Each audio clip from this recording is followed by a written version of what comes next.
हाय दोस्तों, नमस्कार। Welcome back to my YouTube channel. चलिए आज हम लोग देखते हैं कुछ ऐसे सवाल जो आपके बोर्ड परीक्षा में पूछे गए। जैसे ये सवाल है आपका 2020 में पूछे गए थे। आपका गुणनखंड विधि से हल करना है। ठीक है, मध्य पद तोड़ के हल किए, उसी को ही बोलते हैं गुणनखंड। चलिए इसको हल करते। पहले तो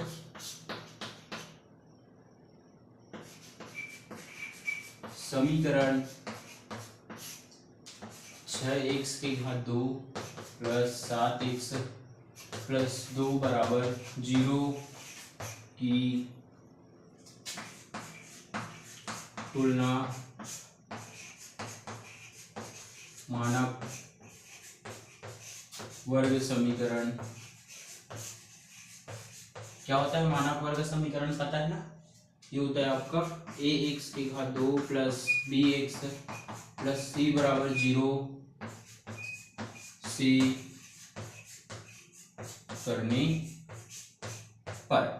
ठीक है, यहाँ पे a का मान क्या हो जाएगा 6, b का मान हो जाएगा 7 और यहाँ c का मान हो जाएगा 2। ठीक है, अब इसके बाद क्या करते हैं याद है? a गुणा c, a और c का गुणा करते हैं तो हो जाएगा 6 गुणित 2 अर्थात 6 दूनी कितना हो जाएगा जी 12। और ये होता है b का मान कितना है 7। अर्थात हमें गुणा करने पे 12 आना चाहिए और जोड़ने घटाने पे 7। ऐसे दो संख्या हमें सोचना है। ठीक है, बताइए क्या आ सकता है?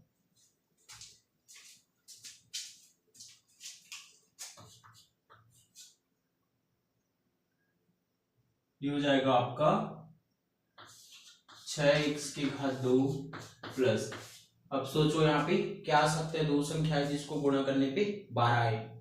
बहुत छोटे छोटे संख्या है। ठीक है, कितना होता है 3 चौके 12। ठीक है, आपका 3 और ये 4 x प्लस 2 बराबर 0। इतना समझ में आया आप लोगों को? ठीक है, आगे देखिए। ये हो जाएगा आपका 6x की घात 2 plus 3x plus 4x plus 2 बराबर में क्या आ जाएगा जी 0। अब इन दोनों पदों को ध्यान से देखिए, इसमें हमें उभयनिष्ठ लेना है। ठीक है, उभयनिष्ठ तो पता होगा, ऐसे संख्या जो दोनों पद में हो। ठीक है, क्या क्या हो सकता है? एक से तो आपका निकलता ही है, साथ ही इसमें भी 3 आ जाएगा क्योंकि 3 दोनों में आता है। 3 के पहाड़ा 6 में कितने बार में आ जाएगा 2, 3 दूनी 6। यहाँ पे एक सा डबल रहता है तो एक अंदर और एक बाहर। यहाँ पे 3x पूरा निकल गया तो कुछ नहीं बचा, मतलब क्या मान के चलते हैं 1। तो ये बचा आपका 2x प्लस 1 बराबर में क्या आ जाएगा जी 0। अब यहाँ पे देखो 4x चाहिए, 2x है तो यहाँ पे क्या लेंगे 2, ताकि 2 दूनी 4 x का x, ये बचा आपका प्लस। ठीक है ना, यहाँ पर हो जाएगा आपका एक बार कोष्टक के बाहर वाले को लिख लीजिए 3x प्लस 2 और एक बार कोष्टक के अंदर वाले को लिख लीजिए 2x प्लस 1 बराबर में क्या आ जाएगा 0। ठीक है, अब इसको अलग अलग कर दो 3x प्लस 2 बराबर 0 या 2x प्लस 1 बराबर 0। फिर ये हो जाएगा आपका 3x, ये प्लस है, पक्षांतर करोगे तो माइनस, फिर हो जाएगा 3x। अब यहाँ ये हो जाएगा आपका x बराबर -2/3।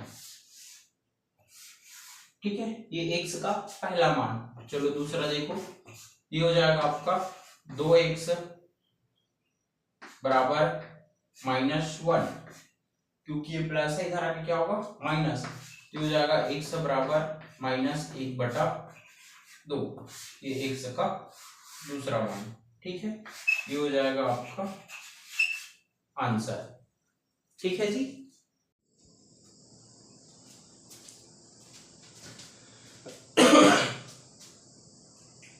चलिए दोस्तों एक और सवाल देखते हैं। ये भी आपको गुणनखंड का वर्ग समीकरण से दिया गया है। ठीक है, इनको पहले भी कर चुके हैं। ठीक है, चलो आपको एक दूसरा तरीका बताते हैं इसमें। यदि आपको पता है कि गुणनफल क्या होता है, मध्य पद तोड़ के कैसे हल करते हैं, तो आप सिंपल पहले दिया करके सवाल को लिख लीजिए। 9x के घात 2 माइनस 3x माइनस 2 बराबर 0। अब यहाँ पे आप तुलना ना करके आप डायरेक्ट मान भी रख सकते हो, ठीक है। जैसे ये होता है 9 और 2 कितना होता है, 9 दूनी 18। तो हमें ऐसे संख्या ढूंढना है जिसको गुणा करने पे कितना आना चाहिए, 18, और जोड़ने घटाने पे कितना आना चाहिए, 6, ठीक है। तो ये हो जाएगा आपका 9x के घात 2 माइनस, ये हो जाएगा 6 माइनस 3, 6 दिया कितना होता है 18, और 6 में से 3 घटाओगे तो 3 आ जाएंगे, ठीक है। ये हो जाएगा x माइनस 2 बराबर 0। तो आप ऐसे भी डायरेक्ट कर सकते हो। ये हो जाएगा 9x के घात 2 माइनस, ये हो जाएगा आपका 6x, ये हो जाएगा आपका 3x, माइनस माइनस का प्लस हो जाएगा, और ये माइनस 2 बराबर क्या बचा, 0। अब इन दो पदों को देखिए ध्यान से आप, क्या उभयनिष्ठ निकलेगा, x तो निकलता चाहिए, 3 के पहाड़ा में दोनों आता है तो 3 निकल गया। 3 के पहाड़ ऐसे कितने बार पढ़ोगे कि 9 आ जाएगा, तो ये 3 दिया कितना हो जाएगा 9। अब एक सा डबल रहता है, एक बाहर और एक अंदर, इसमें से एक से बाहर आ गया, 3 भी बाहर आ गया, क्या बचा 3 दूनी 6, ठीक है। तो ये हो जाएगा आपका 3x माइनस 2। यहां पर पहुंचने के बाद आपको ध्यान से देखना है तीसरे पद में क्या है। आपका 3x यहाँ पर भी है, 3x यहाँ पर भी है, तो हमें ऐसे संख्या सोचना है जिसको गुणा करने पे वही संख्या मिला है। तो एक इकलौता ऐसे संख्या जिसको गुणा करने पे वही संख्या प्राप्त होते हैं। अब यहाँ पर ये हो जाएगा आपका, एक बार कोष्टक के अंदर वाले को लिख लो 3x माइनस 2, और एक बार कोष्टक के बाहर वाले को लिख लो 3x प्लस 1 बराबर में क्या आ जाएगा जी 0, ठीक है। अब इसको अलग अलग करते हैं और इसका मान निकालते हैं। ये हो जाएगा 3x माइनस 2 बराबर 0, या 3x प्लस 1 बराबर 0। यहाँ पर ये हो जाएगा आपका 3x बराबर, ये माइनस है, पक्षांतर होकर क्या हो जाएगा प्लस, तो यहाँ पे फाइनल x बराबर 2 बटा क्या मिलेगा हमें 3, ठीक है। यहाँ पर चलिए देखिए ये हो जाएगा आपका 3x, ये प्लस इधर आके क्या हो जाएगा माइनस, यहाँ पे x बराबर मिलेगा माइनस 1 बटा 3, ये हो जाएगा आपका आंसर, ठीक है जी। इस प्रकार समीकरण के दो मूल होंगे, यहाँ लिख लेना। अतः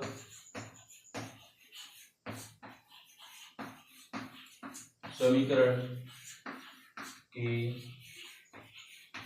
मूल x बराबर 2/3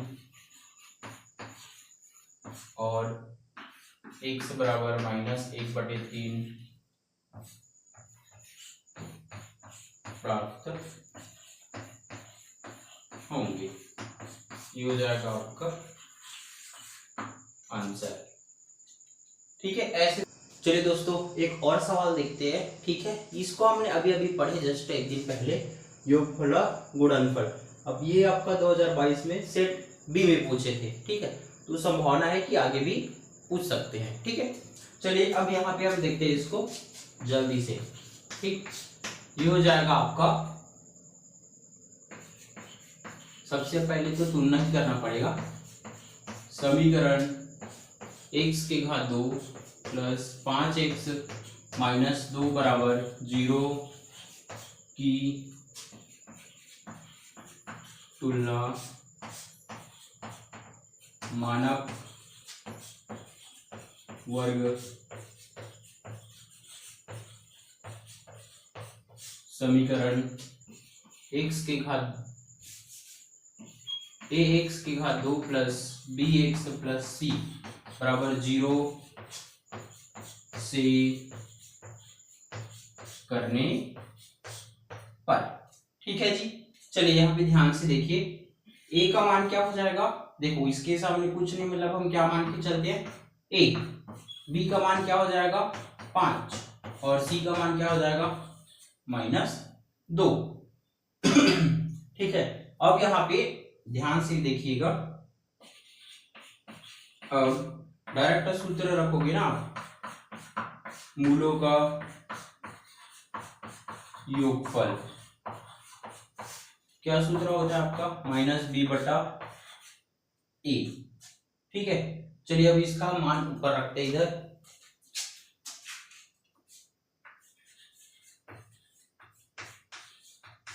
मूलों का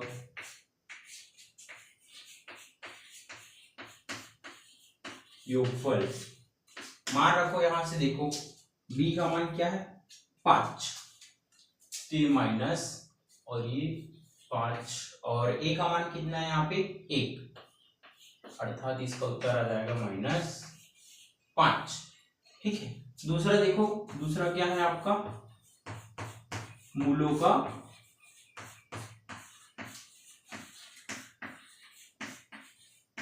गुणनफल c/a, तो ये हो जाएगा आपका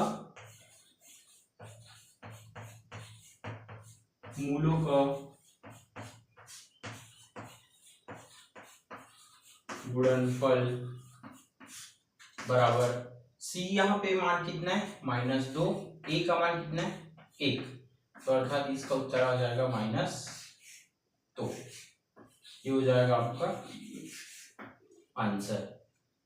ठीक है, इतना छोटा सा सवाल है आपका, 2 या 3 नंबर से पूछे जाते हैं, आप आसानी से कर सकते हैं। ठीक, और मैं आप लोगों को मूलों की प्रकृति पूछा है, प्रकृति आपको याद होगा, मैं बताता हूँ 3 प्रकार से होता है। यदि d बराबर 0 होता है तब क्या होता है आपका याद है, वास्तविक और समान। ठीक है, यदि d बराबर धनात्मक है, कोई भी संख्या मान के चल 2 है, ये धनात्मक है, तब क्या होता है आपका वास्तविक और असमान। ठीक है, और आपका तीसरा d बराबर कोई भी ऋणात्मक ले लो, ऋणात्मक, तो ये आपका होता है काल्पनिक और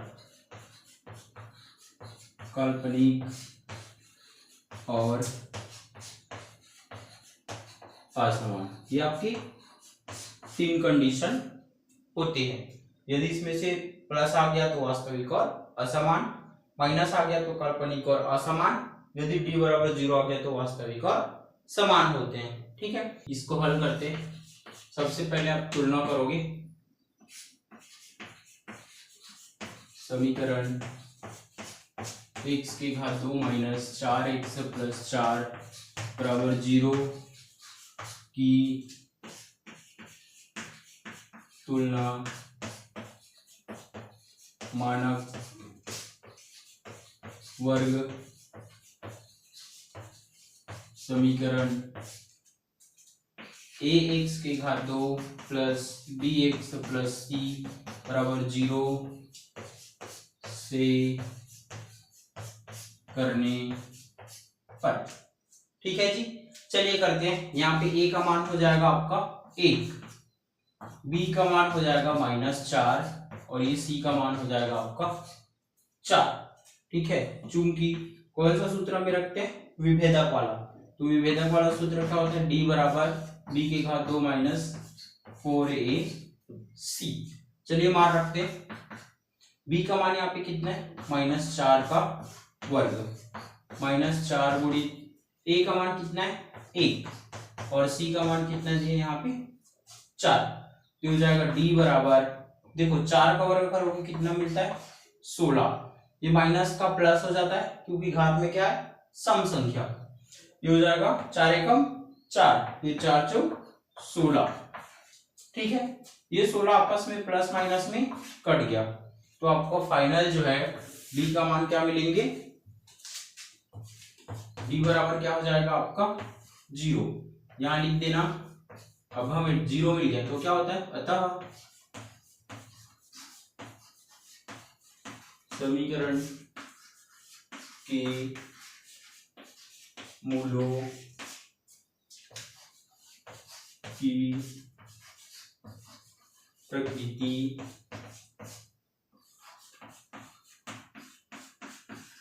वास्तविक और